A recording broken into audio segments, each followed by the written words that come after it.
seluruh pasien ditangani dengan baik, cuman kan ada kemudian dirujuk pada rumah sakit yang lebih besar di Jakarta karena problem kecelakaannya sangat akut. Yang pertama adalah memastikan layanan terhadap para korban robohnya majelis taklim pada saat Maulid dalam keadaan berjalan dengan baik. Dan saya lihat seluruh pasien ditangani dengan baik, cuman kan ada kemudian dirujuk pada rumah sakit yang lebih besar di Jakarta karena problem kecelakaannya sangat akut. Ada yang pulang untuk berobat jalan atau dirawat di bengkel tulang, karena itu kan masyarakat diberikan ruang untuk itu. Yang penting semuanya sembuh. Yang kedua, seluruh biaya yang ditimbulkan karena perawatan ini semuanya ditanggung oleh Pemprov Jabar. Ya, kita hadir untuk menyelesaikan problem publik. Dan kemudian di sini juga sekalian juga Pak Dirut bercerita tentang keluh kesah rumah sakit ini. Harus nanganin pasien dari Cianjur, harus nanganin pasien dari Sukabumi, harus nanganin pasien dari Kabupaten Bogor, di Kota Bogor, sehingga beban rumah sakitnya sangat tinggi.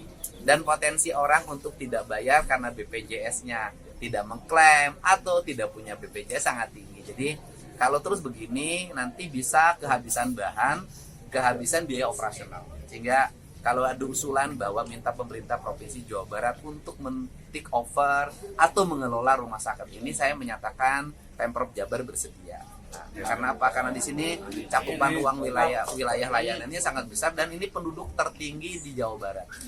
Ada 6 juta, di sini 1 juta lebih, 7 juta, Cianjur hampir 2 jutaan, 9 juta, Sukabumi 3 jutaan. Berarti ada Depok, ya ada 14 juta penduduk yang ada di sini dan bertumpu pada rumah sakit ini. Saya lihat mudah-mudahan bisa tertangani. Dan ini rumah sakit tua yang memiliki kapasitas yang cukup.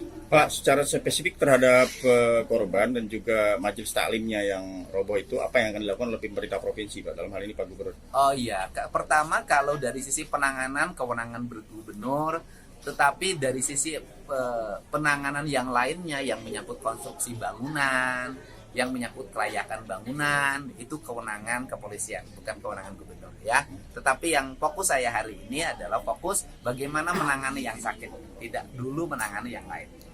Mungkin harapannya mungkin Pak di daerah Jawa Harapannya ke depan ya kita selalu mempertimbangkan kapasitas bangunan itu harus punya kapasitasnya. Kalau kapasitas 30 tidak boleh diisi oleh 100 atau 200 orang. Yang kedua, konstruksi bangunan apalagi di daerah tebing, di daerah curam harus mempertimbangkan kualitas ya, mungkin karena bikin bangunan bisa jadi corannya nggak begitu kokoh ya. Terima kasih, Pak.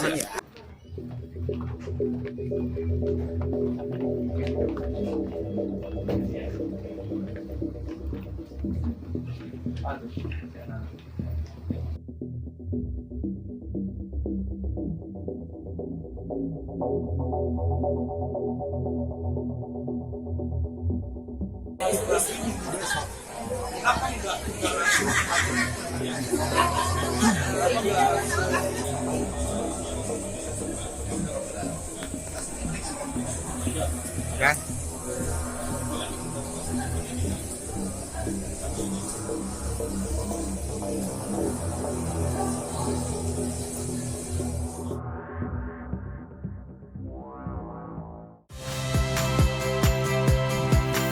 Saya Ihsan Sitorus.